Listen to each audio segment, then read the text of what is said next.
چلے گئے۔ شاعر مزید کہتا ہے کہ جس طرح وہ بڑے بڑے شعراء اور ادیب اس دنیا سے رخصت ہو گئے تو کل میں بھی اس دنیا سے رخصت ہو جاؤں گا، میرے بھی اشعار، نظمیں، غزلیں وغیرہ نشانیوں کے طور پر رہ جائیں گی، مگر ایک وقت آئے گا جب یہ تمام دیوان اور مجموعے بھی ختم ہو جائیں گے۔ ظاہر سی بات ہے، اس دنیا کو فنا ہونا ہے، اس دنیا میں جتنی بھی چیزیں ہیں وہ سب فنا ہو جائیں گی اور ان کا نام و نشان بھی باقی نہ رہے گا، صرف اللہ تعالیٰ کی ذات ہے جسے کبھی فنا نہیں ہے۔ ہماری جو ہے وہ نظم یہاں پر مکمل ہوئی، 6 بند مکمل ہوئے۔ بڑھتے ہیں اس نظم کی جو مشق ہے اس کی طرف۔ جی مشق ہے آپ کے سامنے جو ہم نے ابھی حل کرنی ہے۔ سوال نمبر 1 میں درجہ ذیل سوالات کے جوابات دیجئے۔ یہ 5 ہیں جن میں سے ہم جو ہے وہ سوال نمبر 1 الف، بے اور جیم کریں گے، باقی یہ آپ لوگوں کے خود کے کرنے کے ہیں، تو آپ لوگ جو ہے وہ اپنی مرضی سے ان کو جو ہے وہ کر سکتے ہیں، ٹھیک ہے۔ اور یہ بند کا جو نظم کے پہلے، چوتھے اور 5ویں بند کی تشریح ہم نے کر دی ہے، باقی یہ 5واں جو سوال ہے والا، یہ آپ نے اپنی مرضی سے کرنا، ٹھیک ہے۔ حیت کے اعتبار سے نظم کیا کہلاتی ہے؟ یہ کہلاتی ہے، حیت کے اعتبار سے نظم مسدس کہلاتی ہے، جس کا میں نے پچھلے جو ہے وہ بند نمبر 6 جب پڑھایا اس میں ذکر کیا کہ جس کی ہر ایسی نظم جس کے ہر بند میں 6 مصرے ہوں وہ مسدس کہلاتی ہے۔ اس کے علاوہ جو خمس تھا، خمسہ، تو جس کے ہر بند میں 5 مصرے ہوں گے تو وہ خمس کہلائے گی، ٹھیک ہے، یا مخمس کہلائے گی، مخمس۔ نظم کا خلاصہ اپنے الفاظ میں تحریر کیجیے اور نظم کا مرکزی خیال، یہ دونوں ہم اب اگلی سلائیڈ میں پڑھیں گے۔ نظم کا خلاصہ، اس نظم میں نذیر اکبر آبادی نے اللہ تعالیٰ کے سوا ہر چیز کو فانی قرار دیا ہے۔ کہتے ہیں کہ دنیا میں انسانوں کی معاشی لحاظ سے درجہ بندی، امیری اور غریبی، انسانوں کو ملنے والے دکھ، تکلیف اور کامیابیاں، ناکامیاں، یہ سب عارضی ہیں۔ یہ نیلا گنبد نما آسمان جسے سورج، چاند، ستاروں نے خوبصورتی بخشی ہے، وہ فرش کی مانند بچھی ہوئی زمین پر لہلہاتا سبزہ اور رنگ برنگے کھلتے پھول، یہ سب بھی عارضی ہیں۔ انسان جو اپنے آپ کو شاطر اور چالاک سمجھتا ہے اور اسی چالاکی سے سادہ لو انسانوں کو بہلاتا پھسلاتا ہے، انہیں دھوکہ دیتا ہے، موت کے وقت آتے ہی یہ سب بھی ختم ہو جائیں گے۔ یہ فلک بوس عمارتیں اور وسیع و عریض محلات انسان نے جو اپنی رہائش کے لیے تعمیر کیے ہیں اور مسودے لکھ لکھ کر جو مجموعے شائع کروائے ہیں، یہ سب بھی ختم ہو جائیں گے، صرف اللہ تعالیٰ کی ذات باقی رہے گی۔ نظم کا خلاصہ، امید ہے کہ یہ خلاصہ آپ لوگوں کے لیے جو ہے وہ آسانی پیدا کرے گا۔ بڑھتے ہیں نظم کے مرکزی خیال کی طرف۔ نظم کا مرکزی خیال، اس نظم کا مرکزی خیال یہ ہے کہ اللہ تعالیٰ کی ذات ازل سے ہے اور ابد تک رہے گی، وہ وحدہ لا شریک ہے، اس کا کوئی ثانی نہیں، اس جہاں کی ہر چیز فانی ہے سوائے اللہ تعالیٰ کے، اس جہاں میں جتنی بھی موجودات ہیں انہیں زوال ہے، جیسے اب سے پہلے جتنے بھی وسیع و عریض محلات تھے اور محلات تھے ان کا اور ان میں رہنے والوں کا، ٹھیک ہے، ان کا اور ان میں رہنے والوں کا نام و نشان بھی باقی نہیں ہے۔ اسی طرح یہ جہاں بھی اپنا وجود کھو دے گا، باقی بچے گی ذات تو صرف اللہ کی۔ یہ تھا اس نظم کا مرکزی خیال جو شاعر نے جو ہے وہ اس میں بیان کیا ہے۔ سوال نمبر 2، لغت یا تھیسارس۔ لغت یا تھیسارس سے الفاظ دالان، حجرہ اور در و بام کے متبادل لفظ تلاش کر کے لکھیے۔ متبادل بھی کہہ سکتے ہیں، اس کو ہم مترادف بھی کہہ سکتے ہیں، ٹھیک ہے۔ دالان مطلب برآمدہ، حجرہ کمرہ یا کوٹھری، در و بام دروازہ اور چھت۔ سوال نمبر 3 ہے، اس نظم کے آخری بند میں کون کون سی شعری اصطلاحات پائی جاتی ہیں؟ ویسے بنیادی طور پر 4 جو ہے وہ بنیادی شعری اصطلاحات ہوتی ہیں: مطلع، مقطع، قافیہ اور ردیف۔ کیونکہ یہ غزل مطلع اور مقطع جو ہے وہ غزل میں ہوتا ہے، تو یہاں پر یہ ہماری نظم ہے، تو اس میں مطلع اور مقطع کا جو ہے وہ کوئی جو ہے وہ گزر نہیں ہے۔ تو اس میں قافیہ اور ردیف جو ہے وہ اس میں ہے کہ جو پہلے 4 مصرے ہیں، ٹھیک ہے، ان میں جو ہے زبانی، نشانی، کہانی اور فانی، یہ ہم قافیہ ہیں، ٹھیک ہے، کیونکہ پہلے 4 مصرے جو ہے وہ ہم قافیہ اور ہم ردیف ہوتے ہیں، باقی جو 2 مصرے ہوتے ہیں وہ آپس میں ہم قافیہ اور ہم ردیف ہوتے ہیں، ٹھیک ہے۔ اس میں جو ہے وہ شعری جو اصطلاح ہے وہ قافیہ ہے، اور دوسرے بند میں دوسرے دونوں مصروں میں جو وہ ردیف بھی ہے، کیونکہ اہام اور نام تو قافیہ اوپر بھی ہے، یہاں بھی ہے، رہے گا یہ ردیف ہے۔ ردیف وہ الفاظ جو ویسے کے ویسے استعمال کیے جائیں۔ اچھا، اور ایک اور چیز یہ ہے کہ جب مقطع ہوتا ہے تو اس میں لازماً جو ہے وہ شاعر کا تخلص آتا ہے، تو ہم اس نقطہ نظر سے اس میں جو ہے وہ اگر دیکھا جائے تو نظیر جو ہے وہ شاعر کا تخلص ہے، ٹھیک ہے، تو ہم تخلص کو بھی جو ہے وہ شعری اصطلاح میں لے سکتے ہیں، اس وجہ سے کیونکہ مقطع کے لیے یہ لازمی ہوتا ہے۔ اس میں یہ 2-3 جو ہے وہ شعری اصطلاحات استعمال ہوئی ہیں، کون کون سی؟ قافیہ، ردیف اور تخلص، ٹھیک۔ سوال نمبر 4، اس نظم میں شامل متضاد الفاظ کی نشاندہی کیجیے۔ میں نے یہ جو ہے وہ نظم سے الفاظ اور ان کے متضاد جو استعمال ہوئے ہیں وہ میں نے چن کر لکھے ہیں، الفاظ بھی اور متضاد بھی۔ زردار، بے زر، زردار مطلب مال و دولت والا، بے زر مطلب مفلس، غریب۔ خاص، عام، عیش، دکھ، آغاز، انجام، خار، پھول، خار کہتے ہیں کانٹے کو۔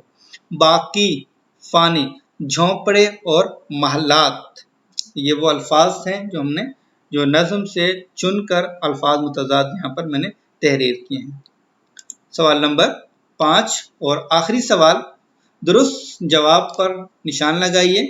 لفظ صاحب مقدور کے معنی ہے قدرت والا۔ اس نظم کے پہلے بند کی ردیف ہے رہے گا۔ اس جوڑے میں صنعت تضاد پائی جاتی ہے، زردار اور بے زر۔ لفظ ازرق کا درست تلفظ ہے ازرق، ٹھیک ہے۔ اس نظم میں لفظ دام کے معنی ہے جال۔ تو امید ہے کہ آپ کو یہ اس نظم کے مکمل بند کی تشریح اور جو مشق کے سوالات ہیں وہ آپ کو مکمل طور پر سمجھ میں آ گئے ہوں گے۔ تو جنہوں نے ابھی تک ہمارا چینل سبسکرائب نہیں کیا ان سے گزارش ہے کہ ہمارا چینل سبسکرائب کریں اور بیل آئیکن بٹن کو پریس کریں تاکہ ہماری نئی آنے والی ویڈیو آپ تک بآسانی پہنچتی رہے۔ شکریہ۔